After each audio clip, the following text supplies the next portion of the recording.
नमस्कार मित्रों, स्वागत है कल्ट करंट की भारत अनकही कहानियां के 15वें एपिसोड में। मैं हूं आपकी एआई प्रेजेंटर प्रांजला। इस संसार में हर युग की एक शुरुआत होती है और हर युग का एक अंत। कलयुग जो इस समय चल रहा है अपने अंतिम चरण में पहुंच चुका है। ये वह युग है जिसमें अधर्म, हिंसा, पाप और अनैतिकता ने मानवता पर अपनी गहरी पकड़ बना ली है।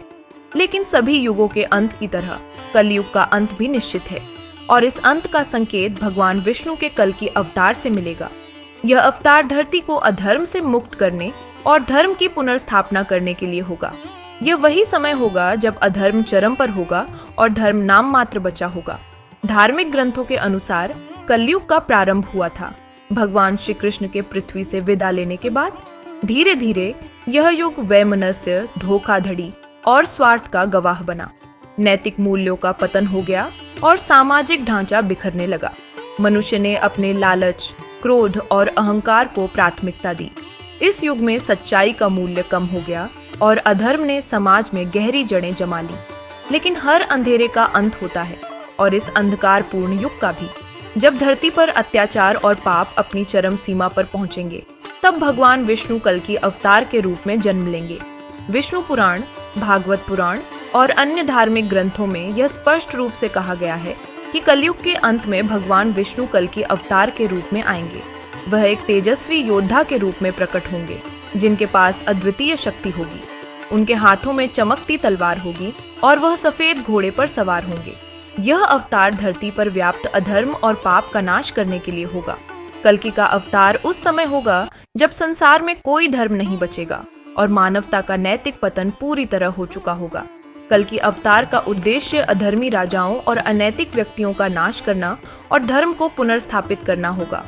कल्कि अवतार का आगमन एक विशाल और भीषण युद्ध का संकेत होगा। यह युद्ध अधर्म और धर्म के बीच होगा जिसमें अधर्मी शक्तियां नष्ट कर दी जाएंगी।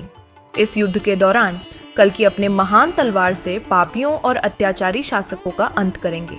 यह युद्ध केवल भौतिक रूप से नहीं बल्कि आध्यात्मिक रूप से भी लड़ा जाएगा। कल्कि अवतार का मुख्य उद्देश्य मानवता को अधर्म की बेड़ियों से मुक्त करना होगा और फिर से धर्म का प्रसार करना होगा। कलयुग के अंत के बाद एक नया युग शुरू होगा जिसे सतयुग कहा जाएगा। ये युग सत्य, न्याय और धर्म का युग होगा। सतयुग में मनुष्यों के बीच कोई भेदभाव नहीं होगा, कोई हिंसा या अधर्म नहीं रहेगा। ये युग एक आदर्श समाज की स्थापना का युग होगा जहाँ लोग प्रेम, भाईचारा और सच्चाई के सिद्धांतों पर चलेंगे। कल की अवतार का उद्देश्य केवल अधर्म का नाश करना नहीं है बल्कि एक नए युग की स्थापना करना भी है जहां धर्म की जड़ें फिर से मजबूत होंगी और सत्य का वर्चस्व होगा। तो मित्रों, आपने अब तक वैदिक युग की विभिन्न चरणों से गुजरते हुए चारों युगों सतयुग, त्रेता युग, द्वापर युग और कलयुग की यात्रा के साथ कलयुग के अंत और भगवान कल्कि के अवतार की कथा को विस्तार से जाना और इससे यही शिक्षा मिली कि अंधकार चाहे कितना ही सघन क्यों ना हो, सत्य और धर्म की जीत सदैव सुनिश्चित होती है। अगले एपिसोड में हम पुनः अतीत के त्रेता युग में लौटेंगे और मर्यादा पुरुषोत्तम भगवान श्री राम के जीवन लीलाओं का आनंद लेते हुए सत्कर्म, मर्यादा की सीख लेंगे। तब तक के लिए जुड़े रहें हमारे साथ और यदि आपको यह वीडियो पसंद आया हो तो इसे लाइक करें, शेयर करें और हमारे चैनल को सब्सक्राइब करना न भूलें। धन्यवाद।